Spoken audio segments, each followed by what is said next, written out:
So I got contacted the other day by a friend of a friend saying he's helping an elderly gentleman kind of clean up his stuff and clean out a shed. And in that shed, there's a couple things he knows that I might want: a wood chipper, tiller, and a mower. I know the wood chipper and the tiller haven't been ran in at least 20 years, maybe even longer. I think the mower is just a couple, 2 or 3 years. But we're gonna go over, get them going, and see what's wrong with them. So this is a WW chipper with a teeny engine on it. This thing, it can't be more, well, we can tell real fast. H35 is horizontal, 3.5 horsepower. 3.5 horsepower, belt driven with a clutch. This isn't going to chip anything more than maybe like a 2-inch branch max, even though the hole is actually way bigger, probably a 3-inch, but it wouldn't do it. It is a Tecumseh from 9 indicates a year, so it could be 69, 79, 89, 99. It is a 90. It is an 89. You can tell by this style of gas cap and the fact that they have the decals and stuff like that. I don't even know what's in the tank. Hopefully it's just empty. And yeah, it's empty, so we might get lucky. Just a basic, just take off the bottom of the bowl, clean out the carburetor. You can see how it hasn't been touched. The tiller. This isn't even a Craftsman, this is just a SEARS. So SEARS never made any of their own stuff, neither did Craftsman. It's just all relabeled stuff from other manufacturers. This is probably an MTD. I'd have to look at it closer. The first 3 digits of the code, the 917, will tell you exactly who made it. You know, everyone of SEARS or Craftsman products, they start out with a 3-digit code, and then there's a book you can look at, or online thing, it tells you exactly who made it. And this, the date and code on this says 77, so this is a 1977 model tiller. And then we have a newer Toro mower with the best drive system out there. Honda, nobody else can touch it. The personal pace, absolutely the best. But I actually don't think, he said this has only been sitting a couple years, like a year or so, and this isn't even that old. 2017. Gotta love when they put stickers on stuff. It'll peel off. They usually, I think they're still stamped in the housing, but they cover it up with the shrouding and everything. So, 7-year-old mower, so not bad. He said he got a new mower. I didn't really question why, but this one actually smelled the gas. Doesn't smell that old, so this one might have nothing to do with it at all. He just seemed like a guy that maybe just bought stuff to buy stuff. But these definitely are gonna need a little bit. Let's unload them. What are the chances? There is gas in it. It doesn't smell that old. It doesn't smell like it's gummed up or anything. So he didn't really say much about it. He says he just got a new one.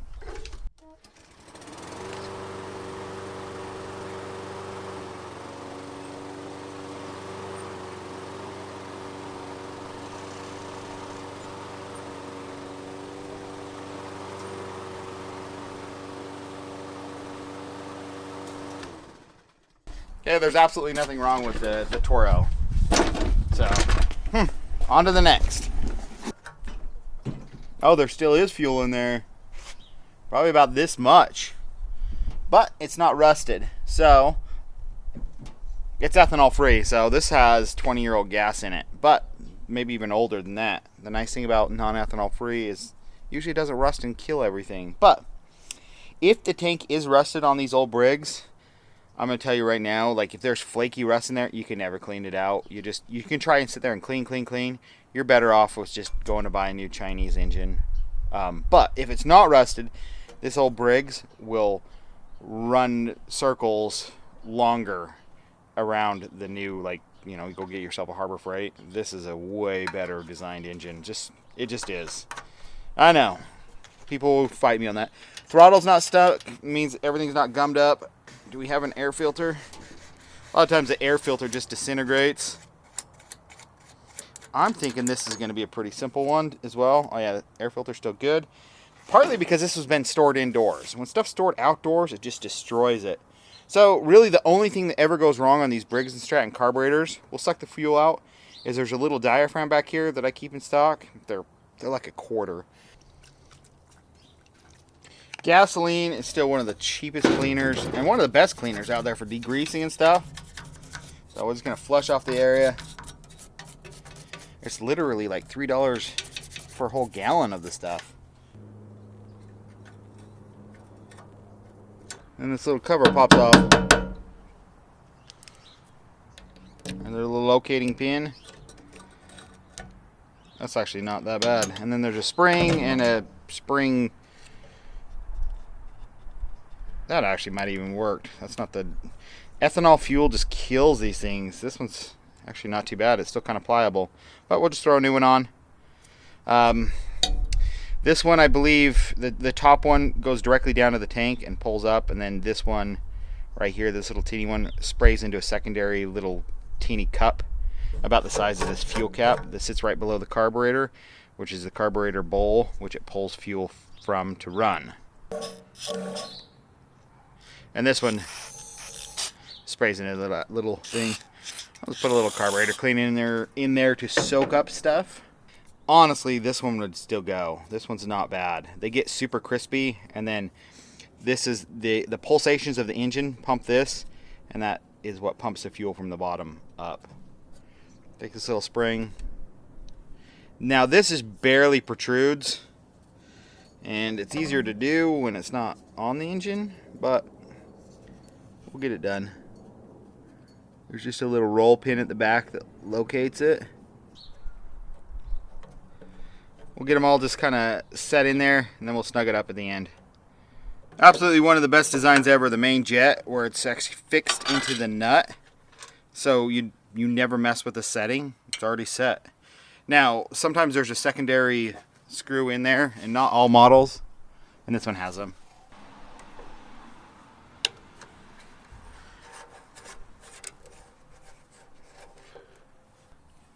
There we go. That's your jet. So we're just going to spray through that. I mean, it's crystal clear. This thing is clean.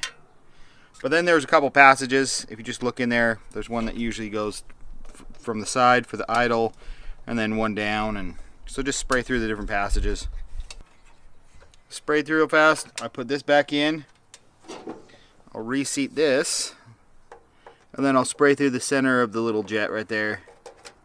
That'll just make sure all the passages are clean.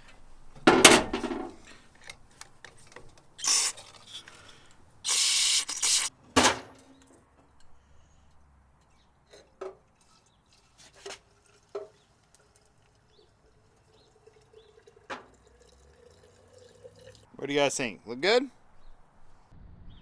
Okay, that is your pickup off the bottom. It pumps up, and then you see this little silver thing up there. That is your cup that holds the fuel. I now have to get my flashlight out of there. Okay, it's pretty much ready. We're gonna, I guess I'll check the oil, but I'm gonna wait until I get the Tecumseh going, and we're gonna try to see which one takes less. The oil's up to, all these things, the oil just has to flow out. But you guys can't tell. I'm actually leaning up probably an inch or so. Let's level it out. Let's see where the oil sits. The oil's right there when I level it out. So dissolve some of the goo.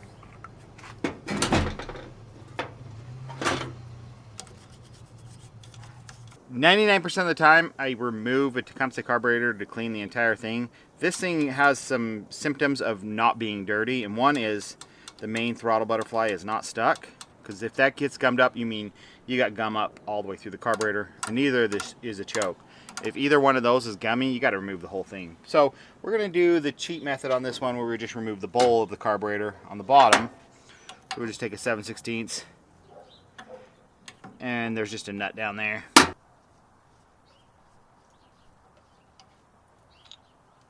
This is our main jet. And it looks pretty dang clean. This is going to be an easy one. Yeah. And we'll just pop the bowl off and take a look. And that is not bad at all. These Tecumseh have an Achilles heel, and that is the needle seat dries out, which is just this little like a donut O-ring that goes up where the seat goes. And I stock those because those need to be replaced. This one, since it's never had ethanol fuel in it, I think this one's going to be just fine. We're just going to spray out the cup. Clean off the main jet.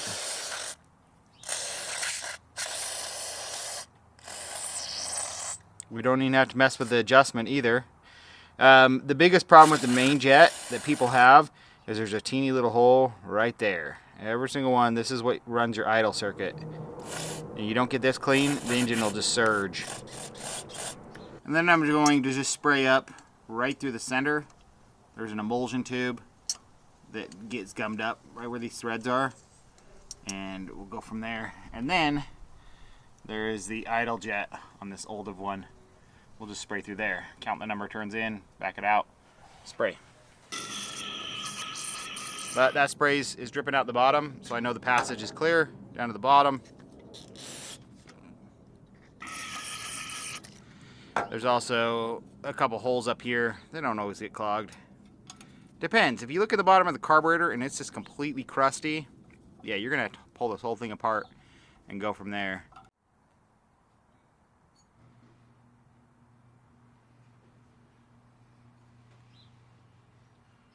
Got a good back scratcher. The ball. All these carburetors have an air bleed that helps emulsify the fuel, mixes the gas and the air, so they're a better atomized mixture to go into the engine. And so generally there's a hole on the left or the right hand side on these old Tecumsehs. It's directly behind that plate. There it is. You see it at the very bottom? And so that's just an air bleed. So I'm going to put my nozzle in there and just spray through there. And that'll spray, it should come out this bottom hole. So I'm just going to flush my line.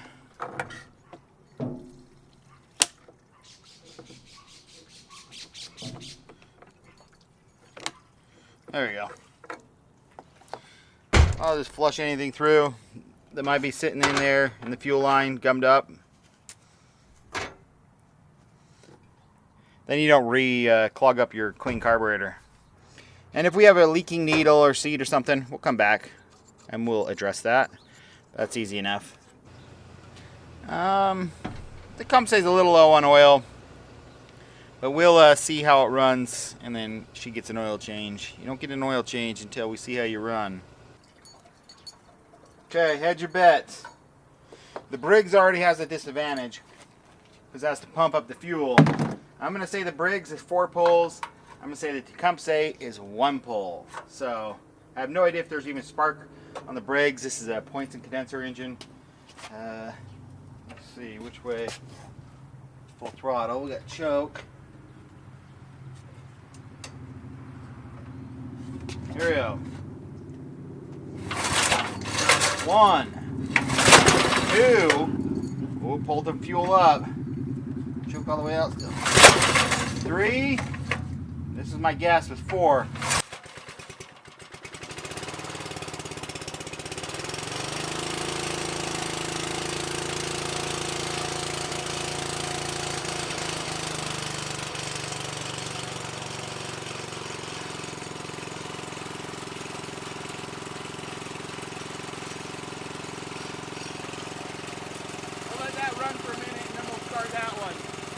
Listen to that purr. See how low we can get it to go.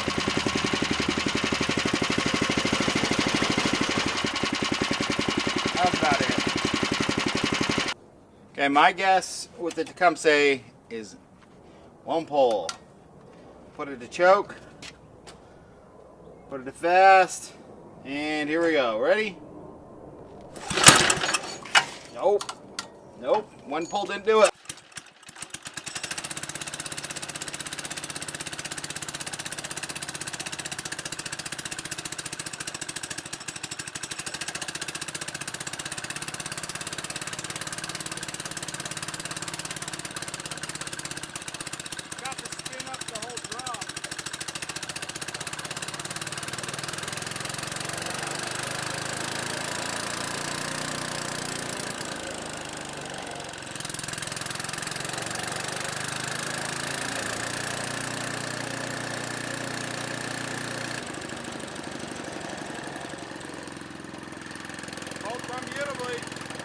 So this little bracket that holds the cable just snapped off.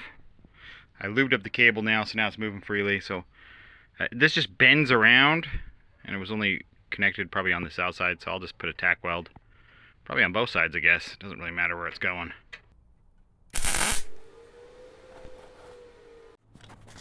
I was in the middle of filming, and a neighbor that I've never really met before.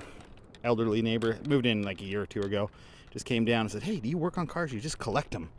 I'm like, I guess I kind of work on cars. She's like, come look at my battery. Her battery was just dead. And then I'm leaving. I'm like, you don't owe me anything. So she hands me a jar of peanut butter. Creamy. Who likes creamy? I like chunky, but hey, you gotta be good to your neighbors. So back to working on the small engines, I guess. Jump start, voltmeter, and one of these. If you guys don't have one of these little battery testers, I'll put a link to these that actually tell you if the battery is good or bad. Well worth it. So back to chippers and tiller and a good running mower. Didn't need any work.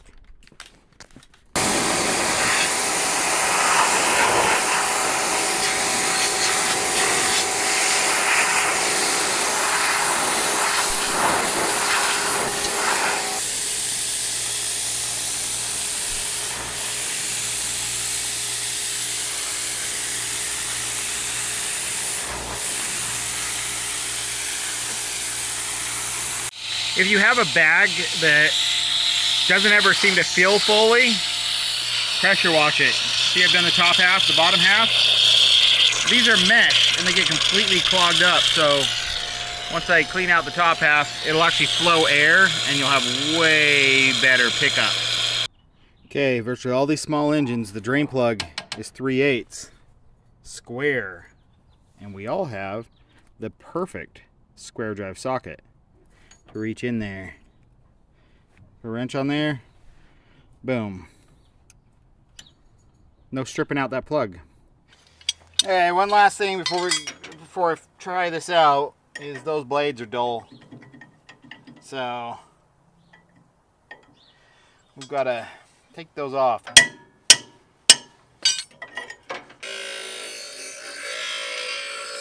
This outside edge was worn the most. Don't worry about it. Just follow the edge and give yourself a sharp edge. If you even have a big chip, just sharpen that little chip. Even if you have like, it's not straight across, little V. Don't spend all your time sharpening the whole thing down just to match one little chip. And then next time it'll be closer, and the next time it'll be closer, if you get what I mean. But that's ready to go in. Woo, sharp. Okay, the blades are sharpened. We're ready to go. I've tipped it, changed the oil, so we'll see if she fires right up. And we're going to try first a 2-inch branch. So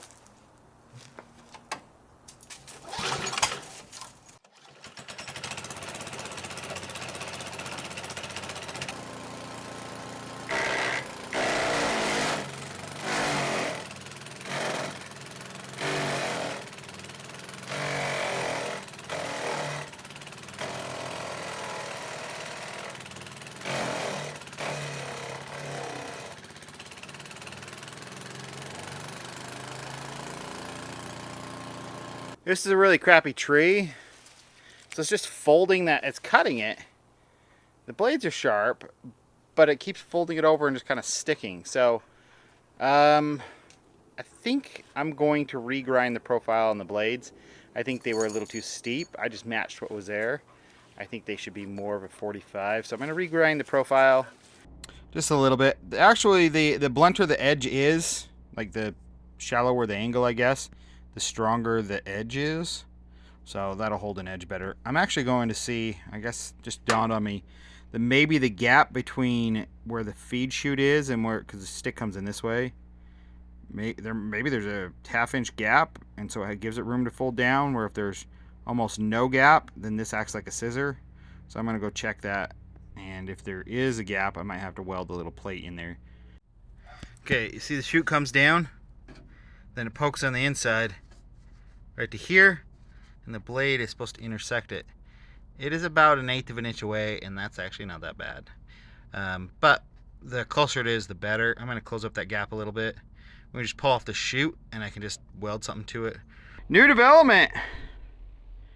I thought I saw a hairline crack, so I just whacked it, just tip tap, tap tap, and there is a crack for sure. So I guess we're just going to put a big bead of weld around it and grind it back down. Don't know how that happened. I put a hot bead in there, ground it out a little bit without messing up those threads, because I'll never be able to tap those hardened threads again. And then I quenched it So I quenched this front edge. So this front edge should still be hot or hard, and this back edge will be softer. Maybe. Who knows? Grind it back down to a blade and try again. Not something I'm super excited about, but it's there. I left a little bit of a bead of a weld on this side and one on the inside, just a little bit to help strengthen it. That out. This is actually the housing of a lawnmower. Had the right curvature, right thickness. I think this is going to be just right to fit down in there and take up just a little bit of slop, and we'll just tack weld that right there. Grind down my weld a little bit, but we're right there.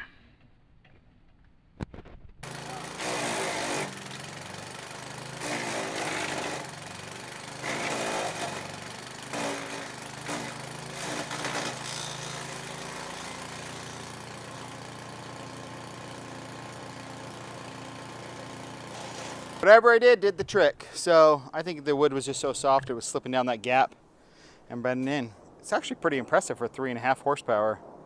I've had 5 horsepower ones chip worse than that, so.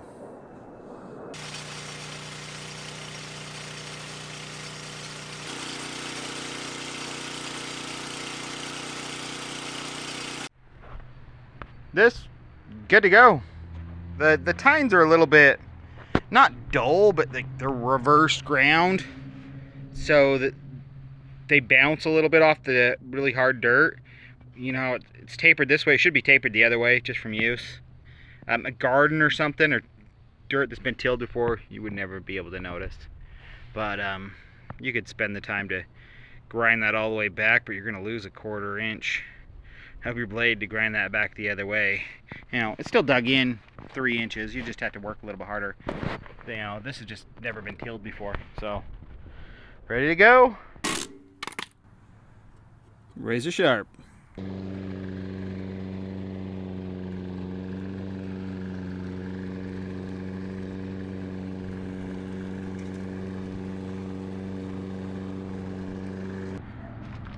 What do you think, Ginger?